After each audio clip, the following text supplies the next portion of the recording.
Today, the region around the Danube is peaceful.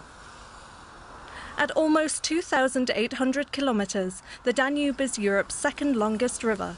It passes through 10 countries.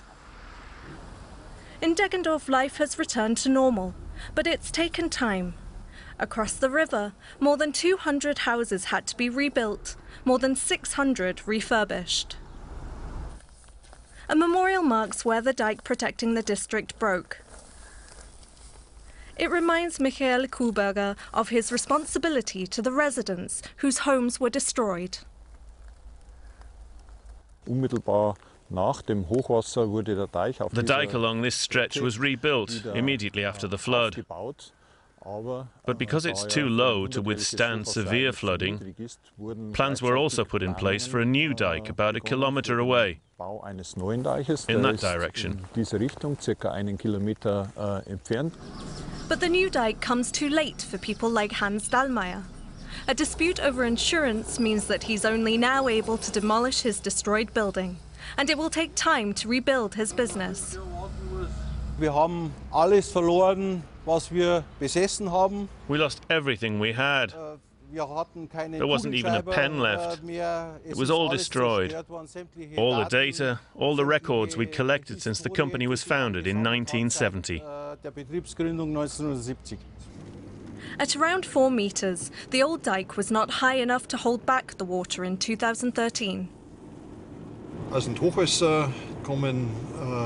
It floods regularly, but we're not so worried there'll be a flood that's so big that the new dike couldn't withstand it. That could only happen in the event there was really extreme flooding,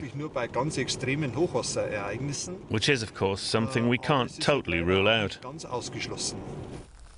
The impact of climate change concerns authorities, so it's something they are already taking into consideration. Michael Kuberger believes the water pumps and floodplains, along with the new dike, will provide sufficient protection against future floods. We're standing here at the foot of the new dike. It's about a metre higher than the old dike. It's also more robust to withstand severe flooding, and it's even been raised a bit as well to allow for future climate change. Dieter Tresker, like others, decided to stay despite the threat. But he knows the 2013 flood was not a one-off. Just 2 years ago, water around half a metre high flowed through the streets of a neighbouring town. For him and his neighbours at the community hall, extreme weather is an increasing concern. They know they will never again feel completely secure.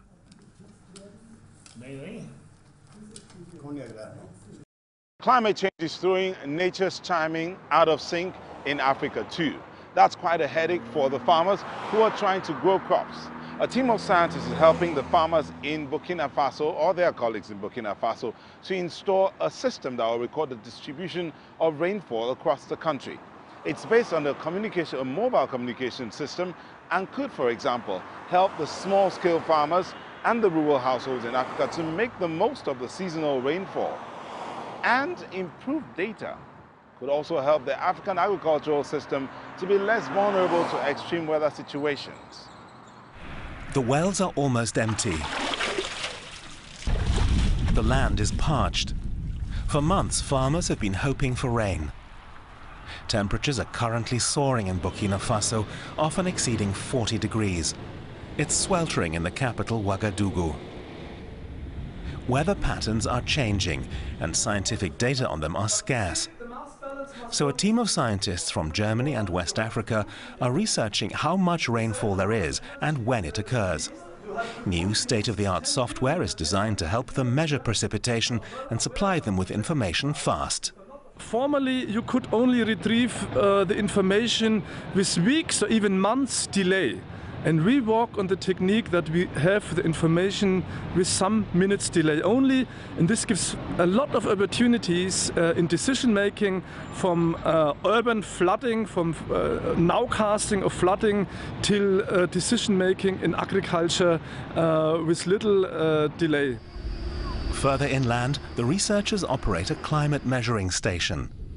The agriculture industry needs data about rainfall so it can plan ahead, from building new dams and irrigation systems to deciding when to plant seeds. The data are collected here at the station. So all the data is logged onto a computer here, which is pre-processed, and then we send it to a server and we also download it manually. The data gathered here are useful for determining precipitation. These mobile phone masts are the key to it. Rainfall reduces their signal strength, and there are thousands of them, even in the middle of national parks. But the mobile network providers have to cooperate. Telecel is one of the main ones in Burkina Faso. Kunzman and his team need its data, and the company has agreed to cooperate. Let's say intensity in 5 minutes. It allows us to identify precipitation levels across the country. In some regions, there's very little rainfall and more in others. This information helps us shape our agricultural development better. Thanks to the researchers, farmers are now informed via radio when the rainy season will start. When farmers know rain is coming, they plant rice. In the dry season, they prefer onions. It's important to know more about the rain, how much is going to fall.